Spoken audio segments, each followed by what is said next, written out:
ന്യൂജേഴ്സിയിലെ ഒരു ചെറിയ ഗവേഷണ കേന്ദ്രത്തിൽ പകലും രാത്രിയും ഉറക്കവും വിശ്രമവും മറന്നുകൊണ്ട് പ്രവർത്തിച്ചിരുന്ന ഒരു ശാസ്ത്രജ്ഞനുണ്ടായിരുന്നു, തോമസ് ആൽവ എഡിസൺ.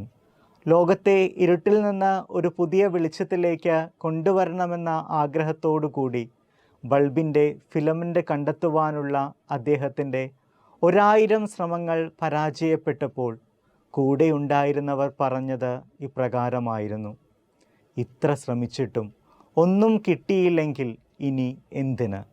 പക്ഷേ എഡിസൺ പറഞ്ഞത് വ്യത്യസ്തമായിരുന്നു. ഞാൻ പരാജയപ്പെട്ടിട്ടില്ല, പ്രവർത്തിക്കാത്ത വഴികളെ കണ്ടെത്തിക്കൊണ്ടിരിക്കുന്നു എന്നാണ്.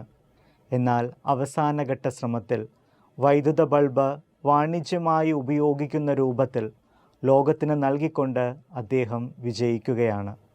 സ്നേഹം നിറഞ്ഞവരെ, നമ്മുടെ ഓരോ പ്രവർത്തനങ്ങളും വേണ്ടത്ര ഫലം നൽകാതെ പോകുമ്പോൾ നാം അതെല്ലാം വേസ്റ്റ് ഓഫ് ടൈം എന്ന് പറഞ്ഞുകൊണ്ട് പിന്നെ ആ കാര്യത്തിന് വേണ്ടി പ്രവർത്തിക്കാതിരിക്കാം.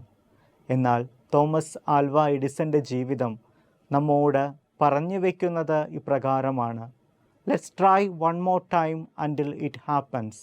അത് നടക്കുന്നത് വരെ നമുക്ക് ഒരു വട്ടം കൂടി ശ്രമിക്കാം.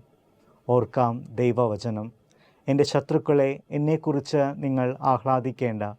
വീണാലും ഞാൻ എഴുന്നേൽക്കും. ഞാൻ ഇരുട്ടിലായിരുന്നാലും കർത്താവ് എൻ്റെ വെളിച്ചമായിരിക്കും. മിക്ക പ്രവാചകൻ്റെ പുസ്തകം 7-ാം അധ്യായം 8-ാം വാക്യം.